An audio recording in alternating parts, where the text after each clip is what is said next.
안녕하세요. 세계국연구원 골드클럽 정기준 원장입니다. 검은 금요일이 연출됐습니다. 트럼프 관세 정책과 더불어서 엔비디아 실적에 대해서 안 좋은 전망이 나오면서 글로벌 주식시장 전반적인 급락세가 연출됐고요.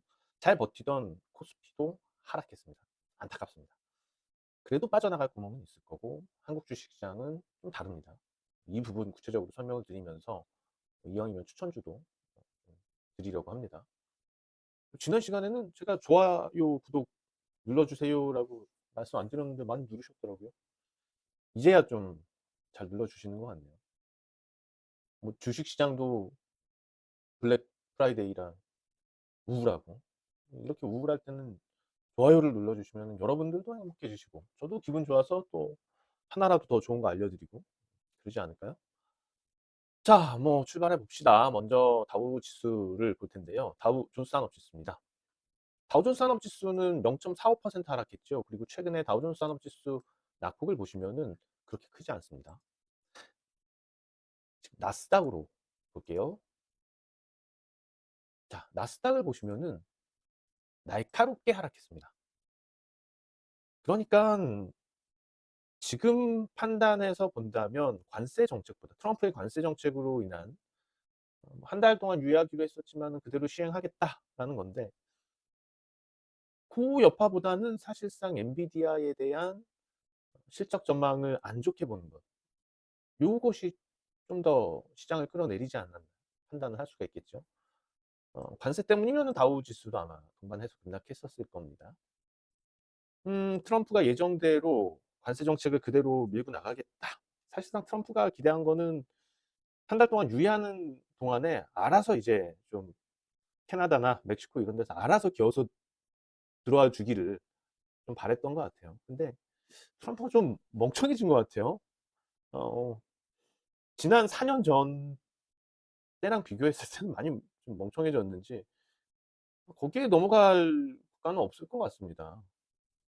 트럼프는 뭔가 이제 무역에 있어서의 협상력도 키우고 그런 것들을 종합적으로 생각을 해서 관세를 그렇게 무리해서 끌고 나가는 것 같은데요.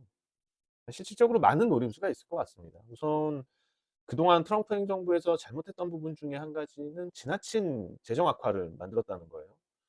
물론 이제 기업 활동에 있어서는 긍정적이죠. 법인세를 낮춰주고 법인세를 낮춰주게 되니까는 투자가 늘어나게 되고 그러면은 정부 입장에서는 그것을 회수할 수 있는 방안을 모색하면서 그런 정책들을 감세 정책을 펴야지 되는데 그런 부분에 있어서는 별 생각 안 했단 말이죠. 그랬다가 4년 지나고서 다시 들어왔더니 재정은 뭐 보나마나 많이 안 좋아져 있겠죠. 본인이 엎질러 놓은 건데.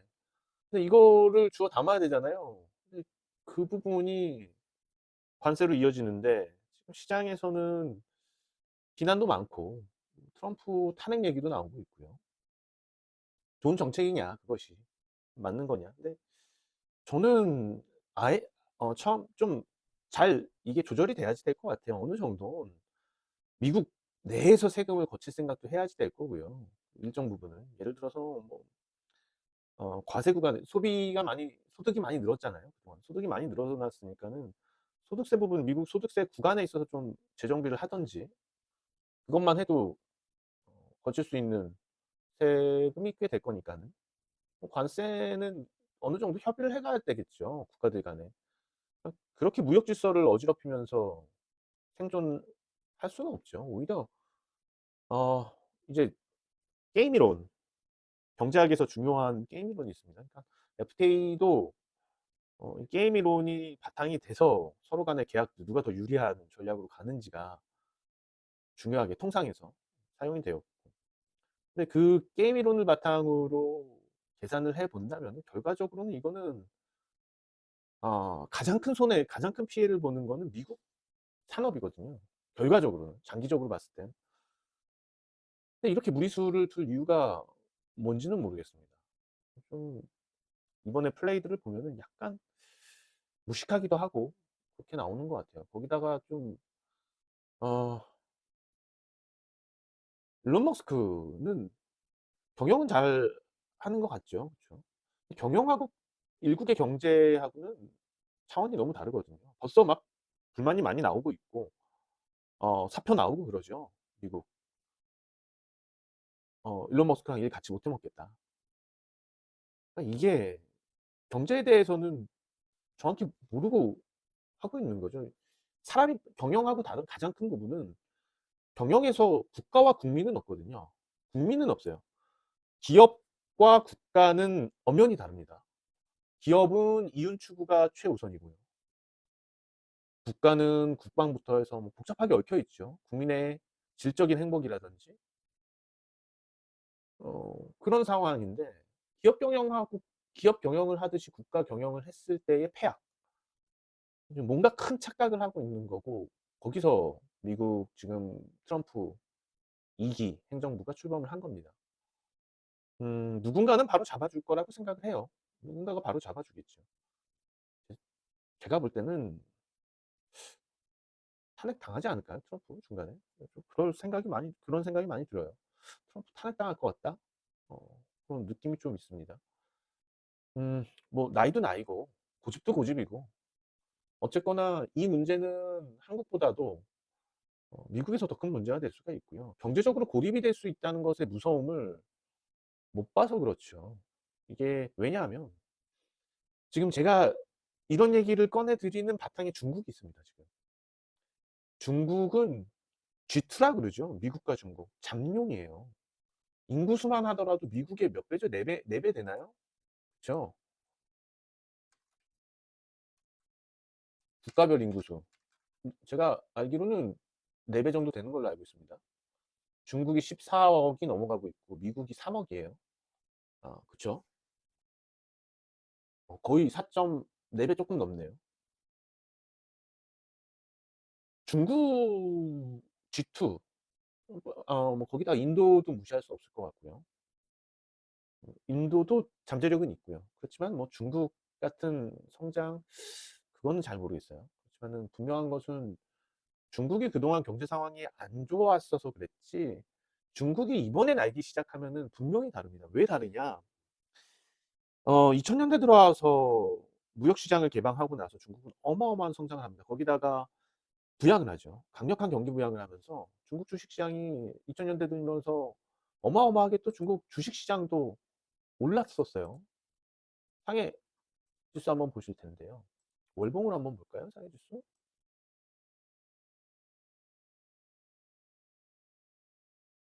6,123 지금보다 2배 높은 가격이네요. 물가 상승률을 따져보면은 더 가파르게 올랐었을 것 같은데 언제부터 그런 거예요? 2005 년부터 2-3 년간 폭발적인 가파른 상승세를 기록을 합니다.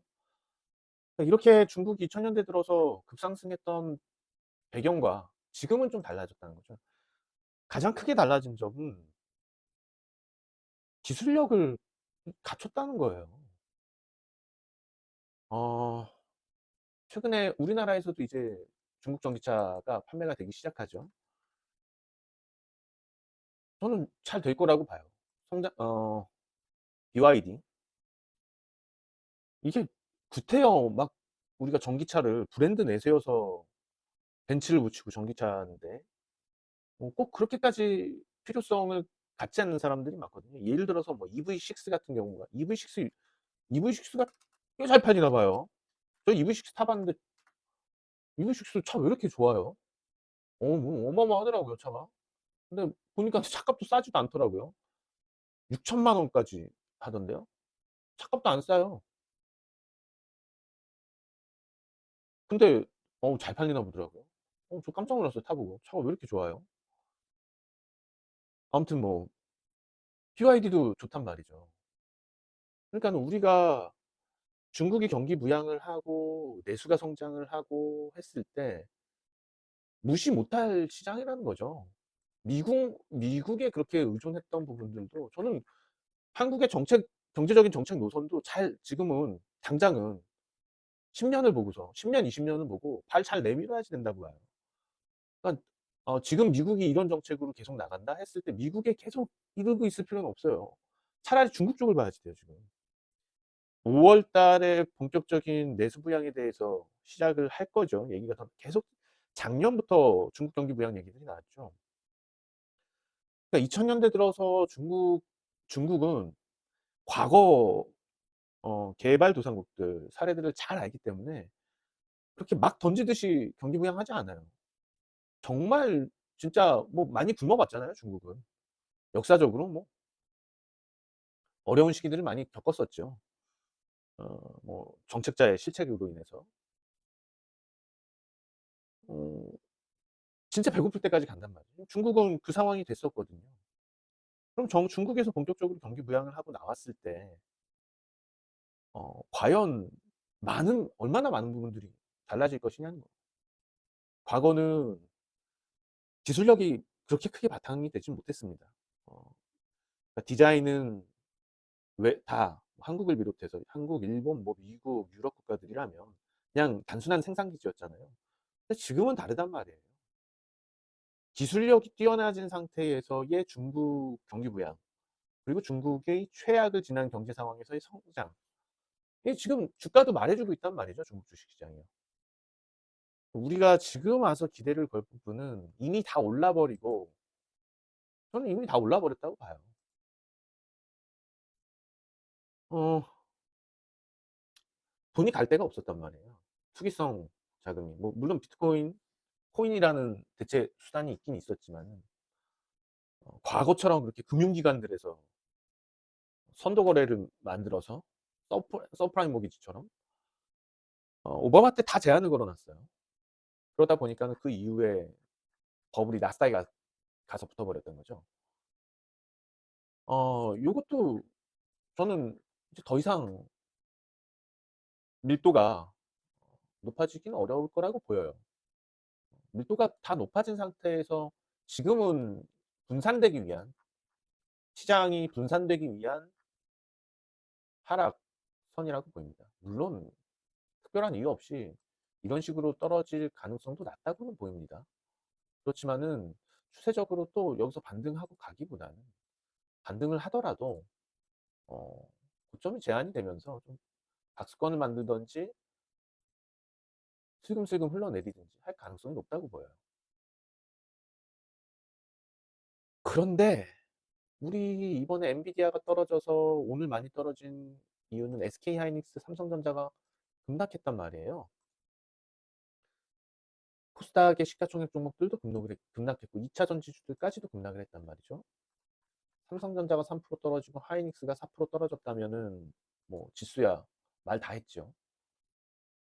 그러니까 그 이유를 살펴봐야지 될 텐데 뭐 큰 이유는 없어요. 사실 엔비디아는 주가가 버블이 붙을 만큼 붙었단 말이죠. 그러니까 미국의 반도체 종목들, 나스닥에 상장된 반도체 종목들은 이미 버블이 붙을 만큼 붙었어요. 그렇지만은 HBM, 우리 뭐 거슬러 올라가면은 AI를 얘기 안 할 수는 없는데 최근에 탄생하는 AI들이 저예산이죠. 그게 가능한 거는 고예산을 가지고 이미 시장을 잡아 놨던 AI들이 있기 때문입니다. 무슨 얘기냐 하면 이미 시장에서, 그러니까 그것도 마찬가지죠. 기술이라는 게 항상 그렇죠. 무에서 유를 창조하는 데 있어서 많은 어려움이 들어요. 그렇기 때문에 초기 단계에서 비용이 많이 들 수밖에 없는 거고, 그러면은 그 부분에 있어서는 사실상 우리가 특허권 같은 걸로 보장을 해 주죠, 특정 기간 동안에. 근데 이제 IT 쪽에서 이런 부분들이 참 경계가, 소프트웨어 쪽이 더 그런 경계가 애매하다는 거예요.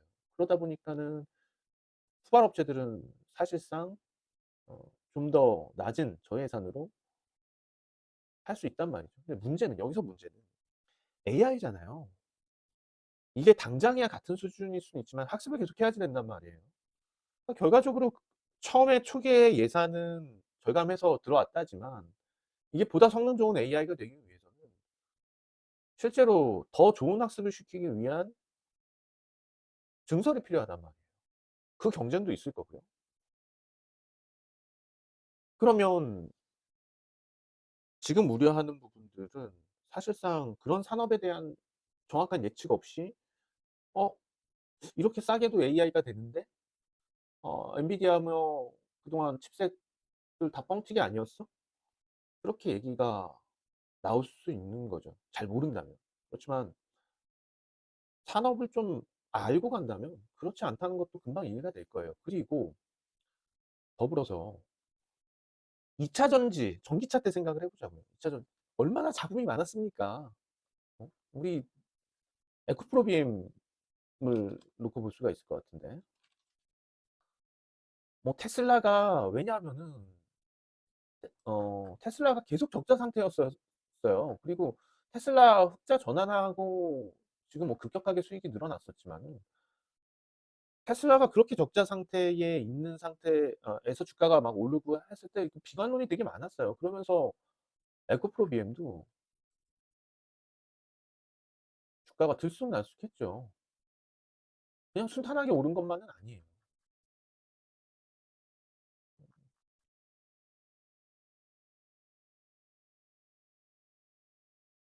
22년도 이때도 보더라도 주가가 꽤 오랜 기간 동안 6개월 동안 흘러내렸었고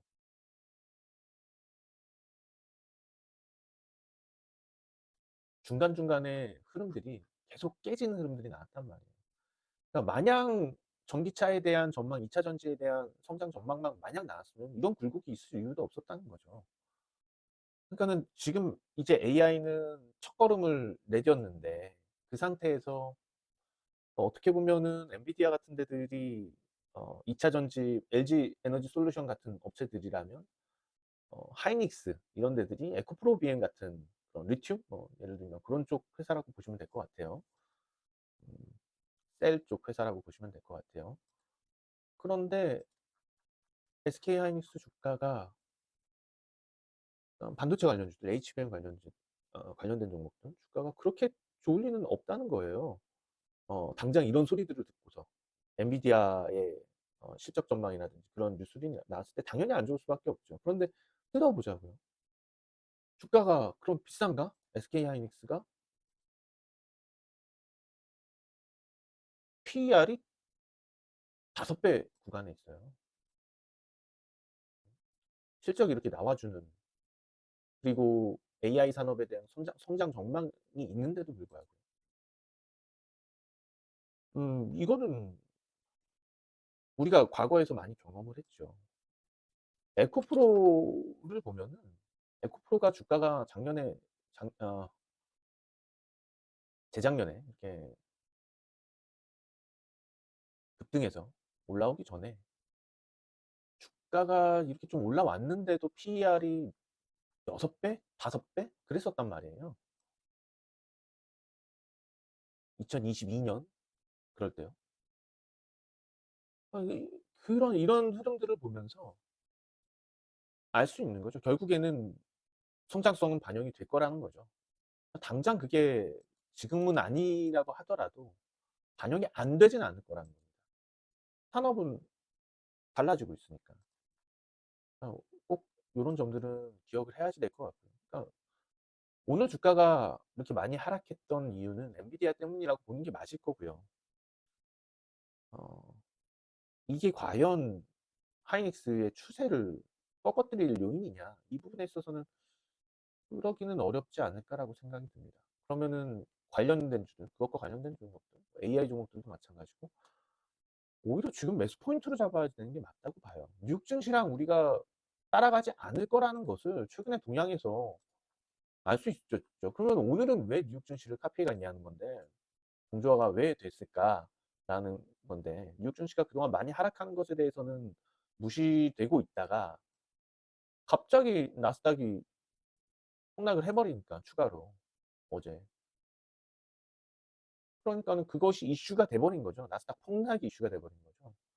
그러니까 한국 주식시장이 반영이 된 거예요. 그러니까 거기다가 플러스 알파로 뭔가에 대한 수익 실현들 욕구가 자극이 된 거죠. 그러니까 이게 단기성일 수 있다고 할 수 있는 거는 사실 하나에어로스페이스 같은 경우가 나쁠 게 없거든요. 이번에 악재 나온 거에. 최근에 악재 나온 거에서 하나에어로스페이스가 영향이 될 게 있나요? 없어요. 근데 하나에어로스페이스가 이렇게 떨어져 버렸다는 거죠. 그러면 저는 이런 생각도 해봐요. 미국이 무역 전쟁을 시작을 했을 때 그럼 미국에서 수출 못하는 무기들도 있을 겁니다. 아니 뭐 무기에 대해서도 관세 때린다고 얘기해 버리면 그러면은 대체제를 찾아야지 되고 오히려 한국산 무기에 대해서 더 주목할 수 있죠. 네. 하나에어로스페이스가 하락한 이유는 그동안 많이 올라 있다는 거예요. 너무 많이 올랐었다는 거예요. 그 이유밖에 없어요. 어떻게 보면 뜯어보면. 그렇다면은 지금 시장 오늘 나타난 급락에 대해서 우리가 너무 비관적으로 생각하고 그럴 필요는 없다는 겁니다. 좀 뭔가 역으로 생각할 필요도 있다고 생각이 들어요. 아무튼 지나치게 낙관할 필요는 없지만 지나치게 우리가 두려워할 필요도 없다. 레인보우 로보틱스도 마찬가지로 이렇게 떨어질 이유가 뭐가 있어요? 없다고 봐요, 이렇게 떨어질 이유도. 그러면은 사실상 지금 같을 때는 눈독 들이고 있었는데 계속 기회가 안 돼서 못 샀던 종목들도 다시 한번 볼 수 있는 거고요. 다만 이런 이슈가 심리적으로 더 영향을 주게 된다면, 예를 들어서 나스닥이 패닉이 온다면 그러면 좀 더 조정이 길어질 수는 있겠죠. 그렇지만은 나스닥이 무너지더라도 파동에 따라서 점진적으로 이렇게 흐름이 발생을 한다면 실제로 한국 같은 경우에는 오히려 파동이야 같은 파동을 따라가겠지만은 추세 자체는 이미 한국은 이제 바닥을 확인을 하고 올라가는 흐름이기 때문에요. 뭐 부정적으로 볼 필요는 없을 것 같습니다. 뭐 이런 그림이 지금 그려 드린 이런 그림이 얼마든지 언제든지 나올 수 있어요.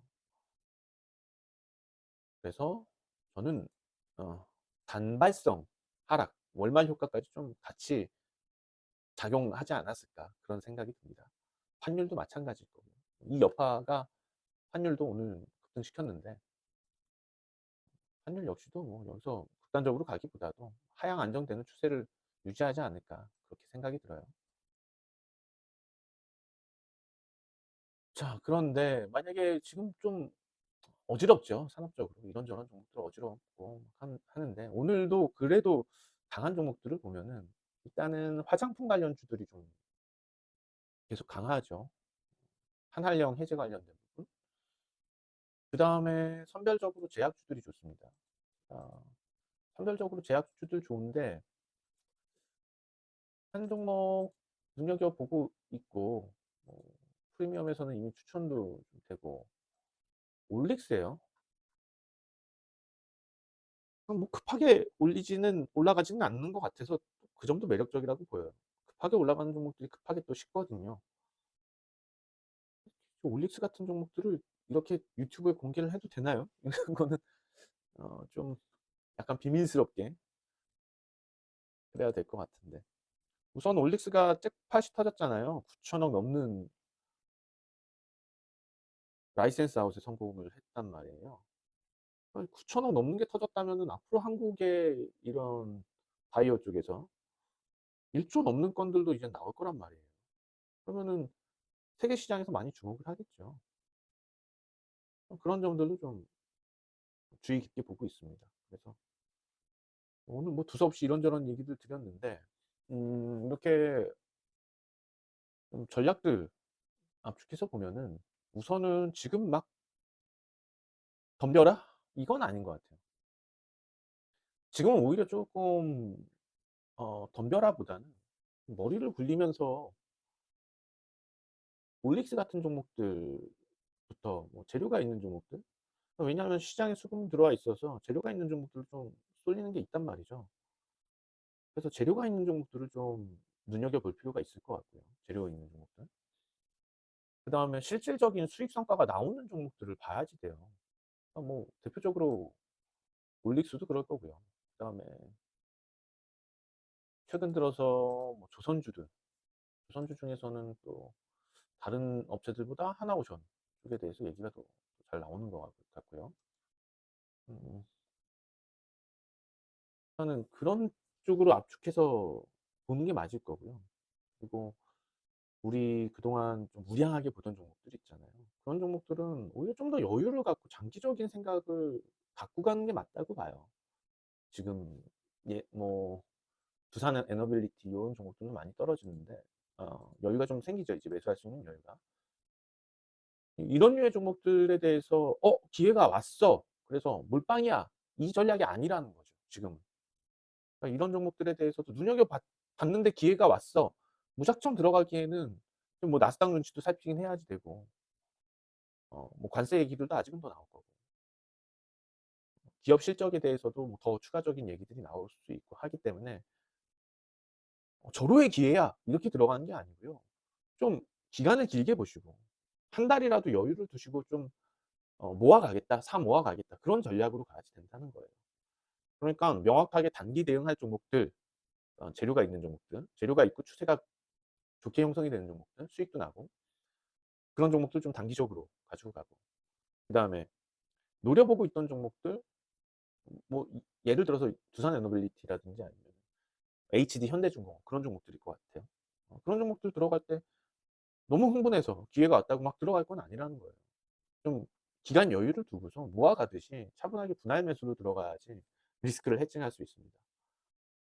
자, 오늘 너무 방송이 이런저런 얘기들로 너무 길어졌죠. 자, 시장 괜찮습니다.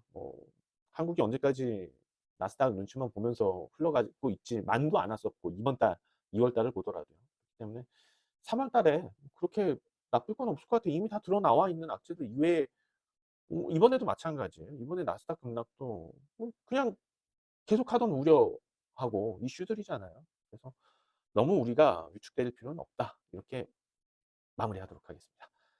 다음 주에 다시 뵙겠습니다. 정기준 원장이었습니다. 고맙습니다.